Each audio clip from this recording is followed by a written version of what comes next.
Hello, this is Kirby, and Ross has been very generous to let me try and fly solo for the first time for a project that I am tentatively calling Zoo Crew Review, where I will be reviewing every issue of Captain Carrot and his amazing zoo crew and pairing it with a classic Looney Tunes short. I suggested this idea to Ross to help fill in for whenever he needs some time off, and it was based on my love for this series, which I think very much keeps in line with the stop, let's team up ethos, and my either greater love for classic Looney Tunes shorts, which I just do not see discussed nearly enough in the podcastosphere. So let's get started with the team's first appearance from a 16-page sampler in New Teen Titans number 16. As I have discovered through back issue hunting, this was a way which DC used to preview some of their upcoming titles, such as Blue Devil and Fury of Firestorm number 24, All Star Squadron and Justice League of America 193, and New Teen Titans itself in DC Comics Presents 26, which is why I don't have a copy of that issue to fulfill my DC Comics Presents run, but that's neither here nor there.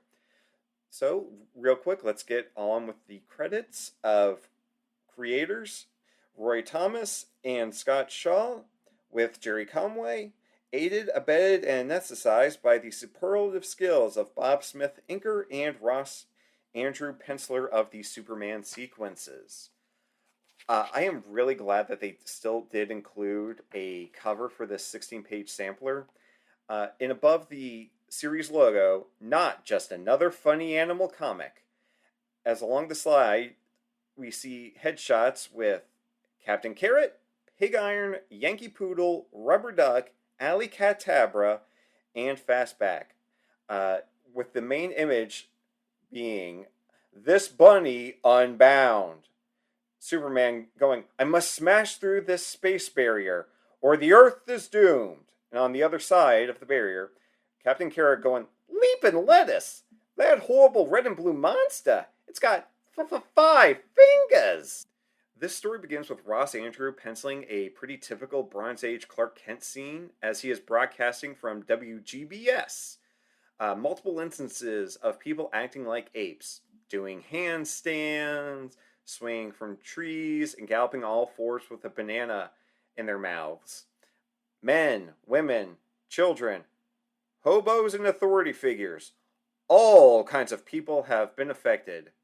After the broadcast, he realizes that this is a job for Superman. While patrolling, Superman sees a strange beam of energy hit a man, seemingly devolving him, so he begins scampering about into the streets like an ape. Superman swoops down, saving the man, and then traces the energy beam into the upper atmosphere. He surmises that the beam came from near Pluto, but quickly discovers a barrier of energy encircling the Earth. He grows weaker the nearer he gets, but then sees a meteor pierce through the barrier, so he tries to catch it and throw it back, but it explodes with a loud and cartoonish pop. As he falls back to Earth, the exploded meteor breaks into 6 pieces, which he can still trace using his super Kryptonian senses. Even dazed, he can fly back into what he thinks is a Daily Planet building, but quickly realizes that the hallways are not the size that they should be. So far, this has all been very standard Bronze Age Superman stuff, where if the answer was Red Kryptonite, Brainiac, or a special guest appearance by Gorilla Grodd, I would not be surprised. But as he's about to sit down, he nearly sits on a 4-foot cartoon rabbit. Yes, Roger Rabbit. No, not that one, though that will come back to bite the series in the butt later on. Roger Rabbit is a comic book writer working on the latest issue of Justa Lotta Animals. Roger Rabbit, bespeckled in a shirt, vest, and tie, looks an awful lot like a caricature of Roy Thomas, and he's quickly terrified by the appearance of Clark Kent. Please don't hurt me, monster! I didn't mean anything. You can sit down on me anytime you want. Honest! Are you crazy? I don't have any intention of... Oh, never mind. Using his X-ray vision, Superman quickly deduces that he is not on Earth 1, but a funny animal world straight out of a Saturday morning cartoon. We will come to know this as Earth C.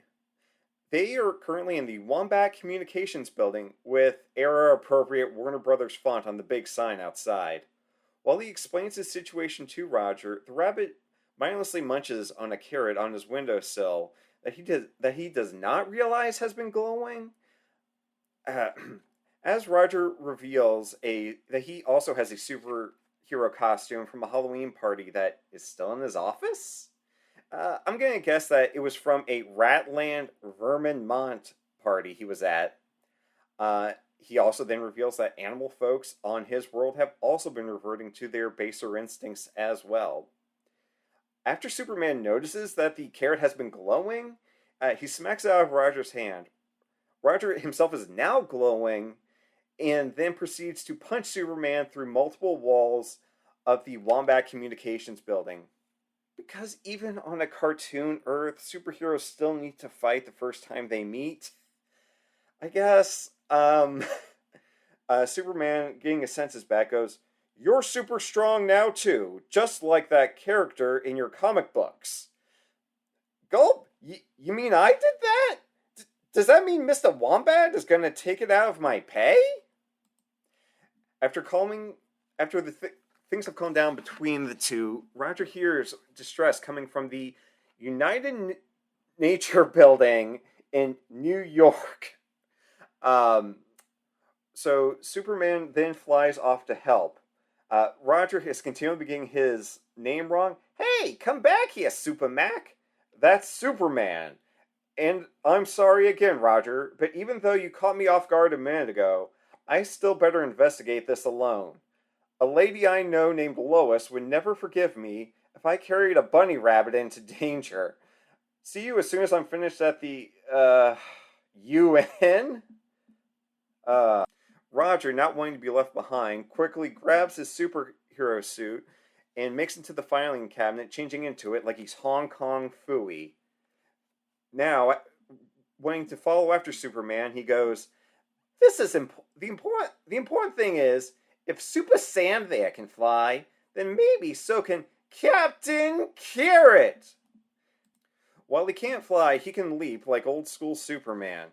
The two quickly arrive at the United Nature building as the melee is ensuing. The captain is ready to prove himself to Superman. "Don't patronize me, Pinky, you hear? By the way, I've got a fancy secret identity down too. Make room, everybody, for Captain Carrot."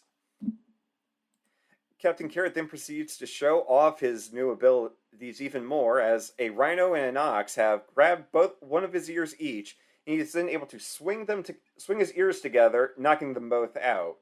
And as Superman is trying to help corral the rest of the animals, Captain Carrot does a super stomp of his rabbit foot that quickly knocks everyone out. So they can be safe. The two then hear the news monitor.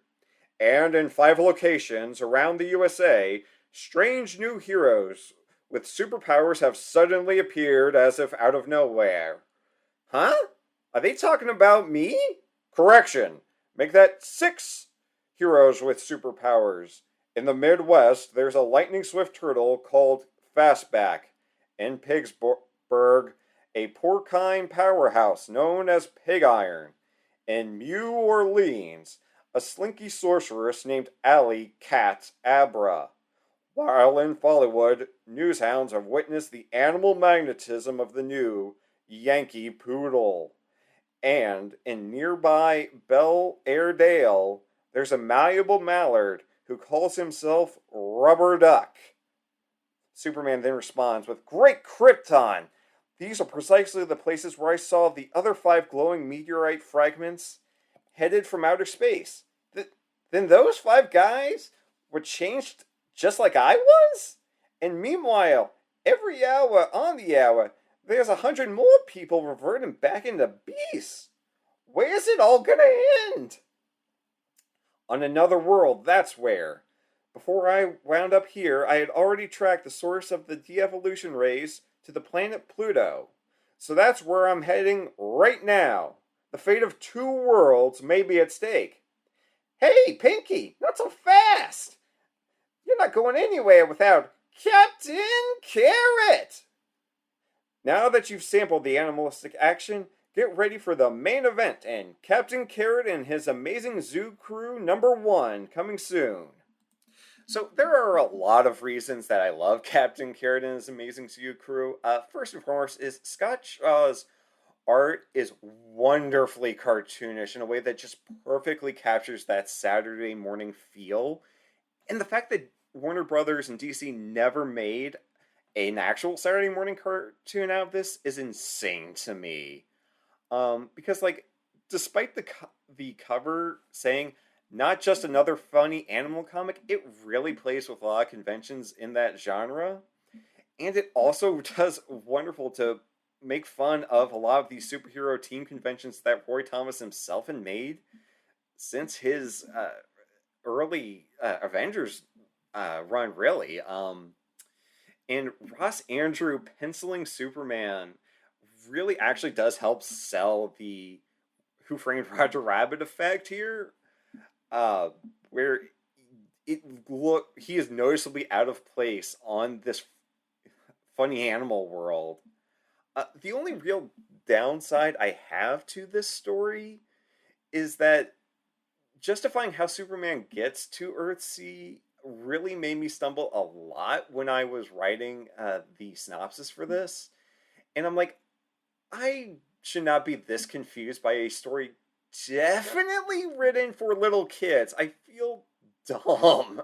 Where I'm like, wait, how does... Okay, whatever, just, it gets us there. But otherwise, like, if they may have another collection of this, I would 100% give this to a kid because it's bright, it's fun, it's colorful, and it just honestly makes me laugh, with the best pun being the United Nature Building in New York.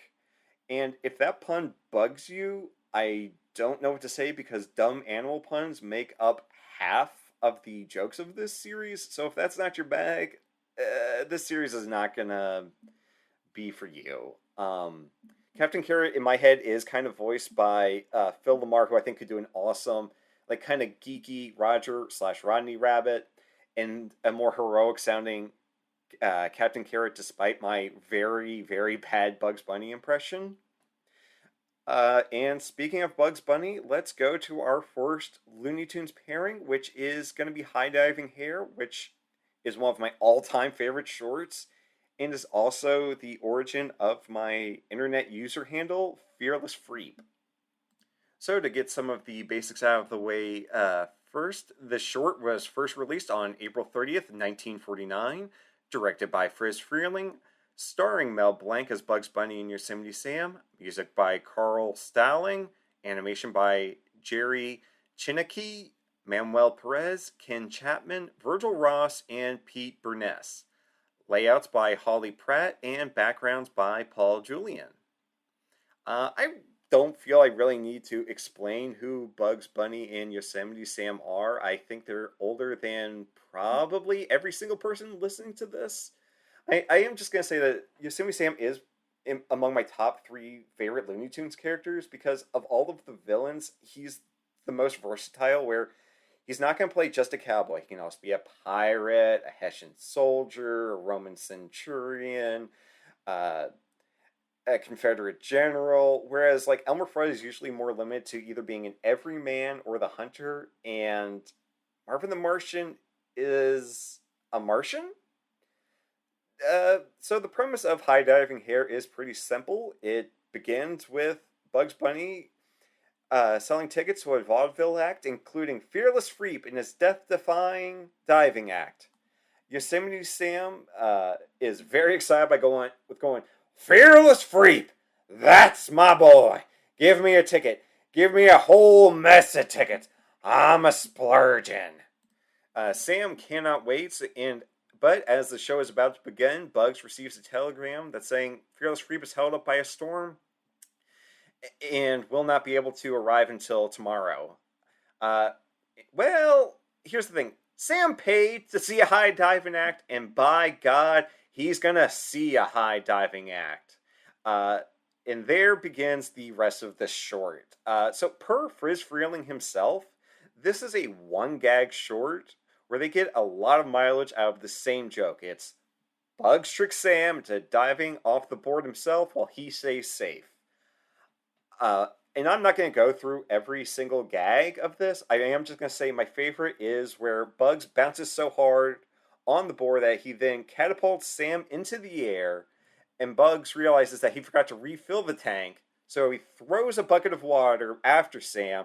Sam sees it, he starts praying, and then tries to smash the water down, so it goes into the tank before him, but the water does get into the tank, but Sam goes right through the stage. So the short ends with a great bit where Sam has just had enough, has tied and nailed Bugs to the board, and is then sawing the board off.